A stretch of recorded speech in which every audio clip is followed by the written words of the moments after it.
What's up, everybody? Welcome back to the channel. This here is Legitical Response, and folks, I've got this strong feeling of vindication right now. Now, I've talked about a story I covered a while back, I think back in April, of Joe Biden's climate agenda coming out, and I constantly go in on this because it blew my mind when I'm reading all these rules out that Joe Biden's trying to implement, and I'm like, this is going to destroy the power grid for like half of the damn country. Right now, I didn't do a whole lot of research for that video. I've talked about this several times. This was just logical conclusions that I came to myself, right? Looking at the rules and then thinking about what's going to happen in this, if these rules take effect. And it blew my mind. And I came across this news article, and I don't know, I've just got this strong sense of vindication because other people know what they're talking about are saying the exact same things. Check this out, y'all. Let's get into it right quick. Electric grid operators warn U.S. Supreme Court that new EPA rules will cause widespread blackouts. That is right. So Joe Biden's trying to implement these rules for coal-fired power plants. I'm sure you guys have heard me talk about this several times. Anytime climate comes up, I start talking about this because it was one of the most insane policies, these rules that he came up with for his climate agenda, that I've ever come across. The bad thing is, right, like, I understand, look, we put out a lot of carbon dioxide. We need to be good stewards of the planet, right? We can't just be pumping all these toxins into the air. Of course, carbon dioxide is not a toxin, but we do pump toxins into the air. Now, carbon dioxide, plants breathe that, as a matter of fact. So, yeah, we need carbon dioxide for sure. We have to have some, but you put too much, you get Venus. Right? I don't know if you guys are into astronomy or into the solar system, but Venus is not anywhere you would want to live. That is to say the least. It's about 900 degrees. The air pressure is like 90 times what it is on Earth. Every single probe that we've ever sent to land on Venus gets crushed. That's what happens when you have a runaway greenhouse effect. So we don't want that on Earth, for sure. But understand this. We've got to balance civilization with saving the planet. Now, on the ecological timescales, if you will, that we're talking about, these climate zealots, they'll get out there and they'll try to tell you that, the climate's going to be, we're going to cross this line in 10 years and there's no going back. Yeah, don't buy into that. Do not buy into that, because those very same people fly around on their private jets and buy beachfront property, right? Well, if the sea level rises because the polar caps melted, why are you buying beachfront property? And why are you dumping significant amounts of carbon dioxide by flying around in your private jet? It's ridiculous, so don't buy into that. However, a lot of the points they make are good points. We need to be better stewards of the planet, for crying out loud. Now, we need to get these third world nations up and running with this, because they're polluting significantly more than we are. Like China is insane. China is just outright insane, but they're doing their thing. But some of these third world nations, they need cheap energy to develop themselves, for crying out loud. So we need to figure out fusion, or make it cheaper for nuclear power. All this sustainable wind farms and solar panels, that crap's just not going to work. But let's get into the story before I ran on forever, y'all, because I certainly will. Check this out. Organizations that manage, coordinate, and monitor electricity service for 156 million Americans across 30 states are warning that the Biden-Harris administration's power plant rule will be catastrophic for the nation's grid. 4 regional trade organizations, as they're called, recently filed an amicus brief, also known as a friend of the court brief, in support of a multi-state lawsuit against the EPA over the rule. Now, I believe it's either West Virginia or Missouri that is leading the charge on this lawsuit. I can't remember exactly, but I covered that lawsuit as well. And this is another instance where I started talking about this. I'm sure you guys that follow the channel, you guys know what's going on. Y'all know exactly where I'm going with this. It's just insanity, man. It is insanity. The EPA released the rules in April. They require coal-fired power plants that will be operating past 2039 to begin implementing carbon capture technologies in just 8 years. That's insane. The technology is not even fully developed yet. This is something I talk about that is one of the most mind-blowing aspects to this. They want to implement these scrubbers, essentially, to put them on the stacks. And the technology is not fully developed yet. And the estimates for that is like 2 to 3 years out. 2 to 3 years out. Right? And that's being very generous to those people, as a matter of fact. And he wants this technology developed and installed on these coal-fired power plants by 2032. That's insane. So the technology is not fully developed, and then you only want to give 4 to 5 years to install all this technology on every coal-fired power plant in the country? Are you insane, Joe Biden? Like, I understand making up, these rules. These rules are good. No lie, I don't have a problem with the rules. What I have a major problem with is the timelines. 2032 is not happening, Jack. It's just not going to happen at all. And the bad part about it is the rule is going to force these power plants to shut down. Outright shut down if they don't comply with the rule. Now, once again, like I said, do I think they will shut these down? No, I don't think so, because now you're talking about putting millions of people without electricity, which is insane. You can't do that. You cannot do that. And the second most insane aspect of all this is the backup for if they have to shut these down is freaking solar panels and wind farms. No. That's not going to work. You're not going to be able to sustain the grid with those technologies. Those technologies are still in their infancy, essentially. I know windmills have been around for hundreds of years, but I'm talking about these new ones that we've come up with, the power generation windmills. They suck. I'll put it that way. They suck like a freaking vacuum cleaner. Let's keep going, though. New gas-fired power plants will also need to add the technologies with those operating 40% of their annual capacity or more to add carbon capture starting in 2032.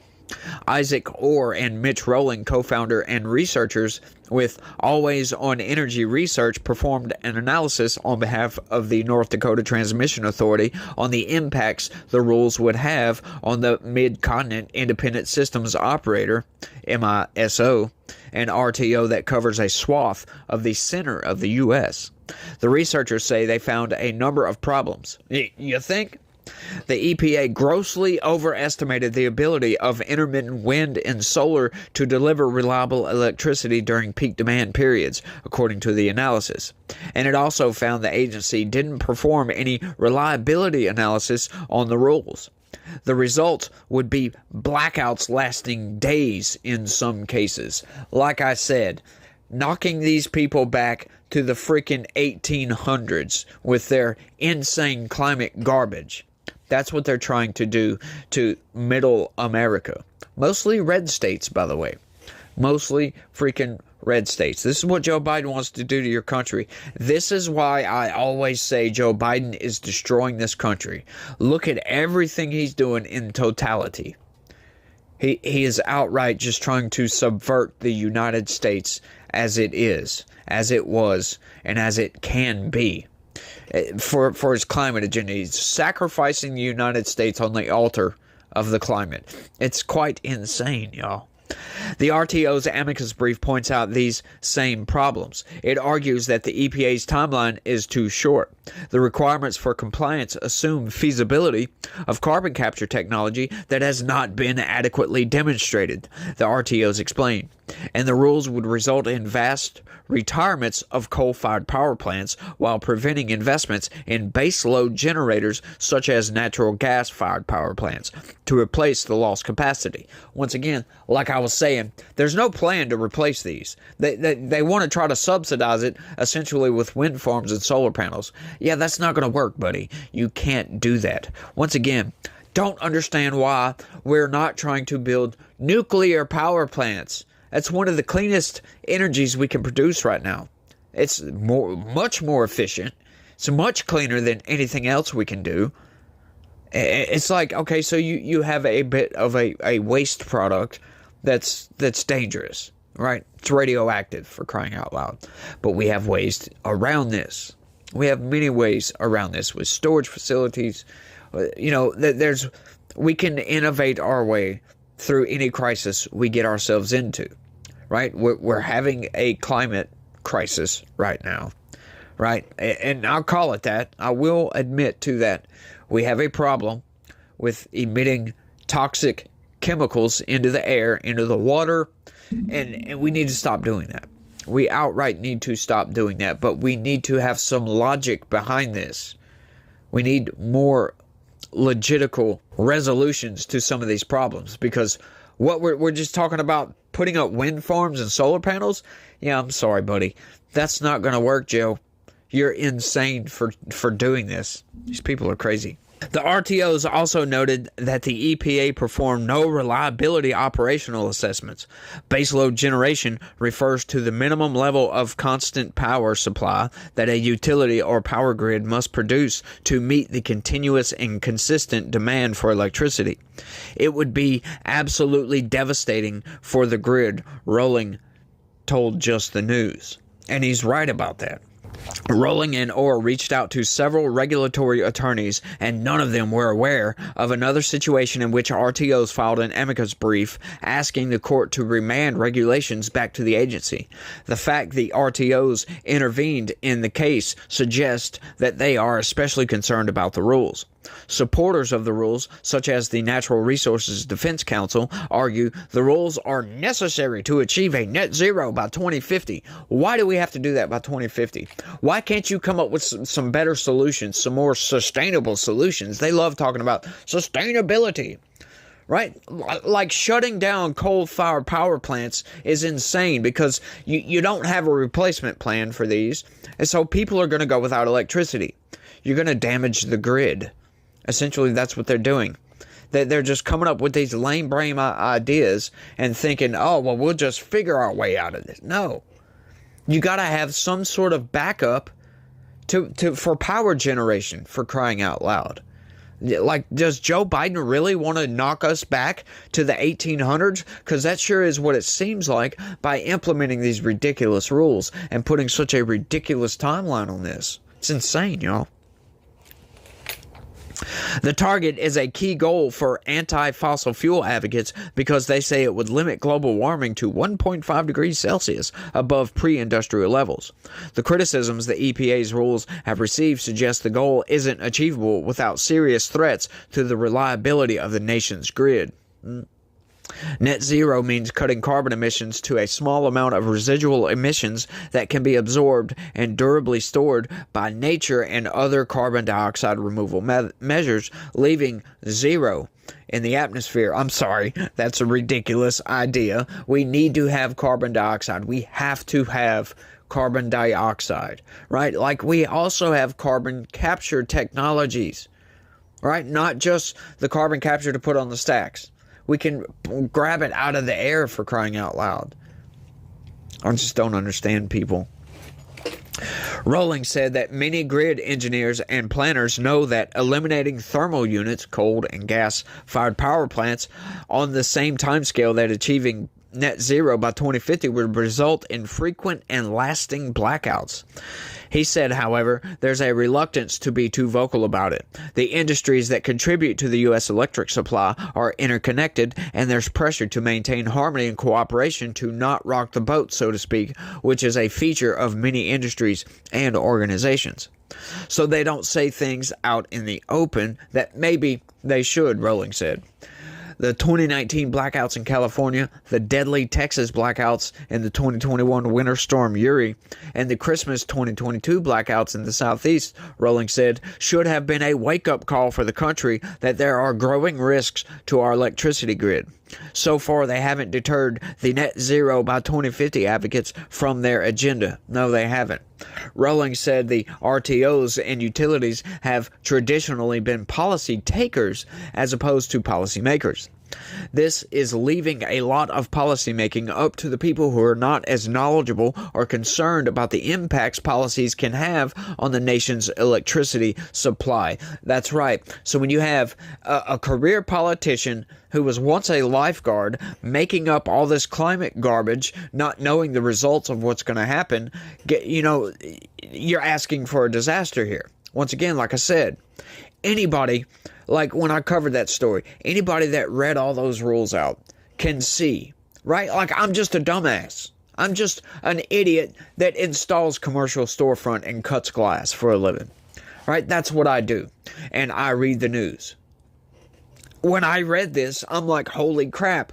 Because once again, I read these stories and I might do a little bit of research to get some facts about certain things if the corporate press is lying to debunk.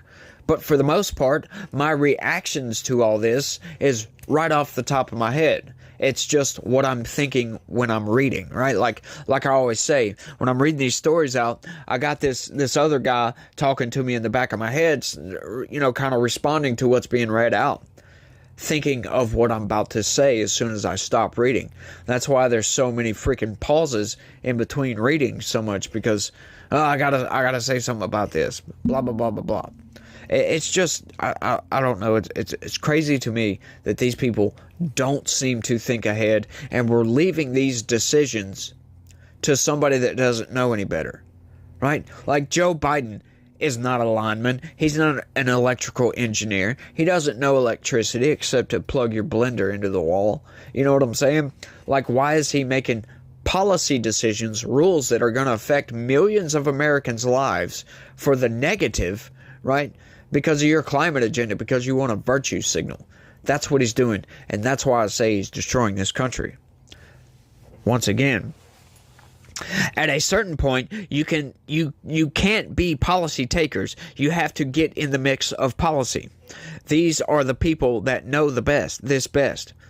They know their regions the best. They know what their systems need to maintain reliability, and the EPA should listen to them, Rowling said. So far, the EPA doesn't appear to be willing to do that. In its response to the arguments of the plaintiffs, the EPA defended its rule and its authority to enact it. The agency defended carbon capture, pointing to projects the agency claims were successful, and insisted the technology is financially viable.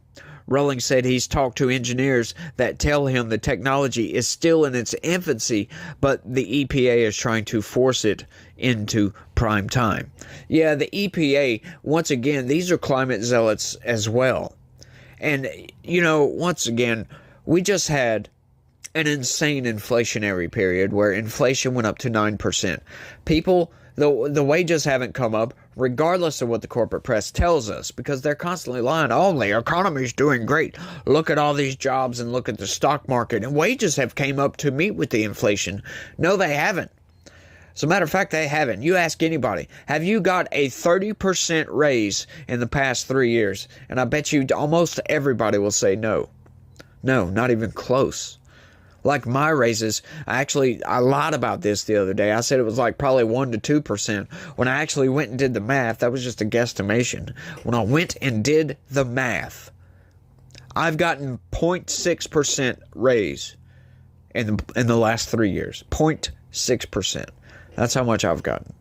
So yes, I'm struggling, y'all. Just so I imagine this is widespread. It's just insane. They're trying to enact all this garbage and not caring at all about the ramifications of these decisions, knowing that the climate, this ecological timelines for stuff like this to take place is measured in the thousands of years, not 10 years. We're jumping off a cliff and we're hoping to create the parachute while we're in the air, Rowling said. And that's all of that one. But once again, I can't stress all this enough, y'all. This is just insane to me. But, once again, logically thinking this through, sure, they're slated to shut down these coal-fired power plants. Do I think they will? No, that would be suicide. But once again, Joe Biden, he's 81 years old, almost 82 years old. Do you think he's going to care? No, he doesn't care. These climate zealots over at the EPA, do you think they care? They're not voted into office. Not by a long shot. They get appointed and hired on. So they don't care either. But there needs to be some accountability for trying to enact policies that will outright damage the country.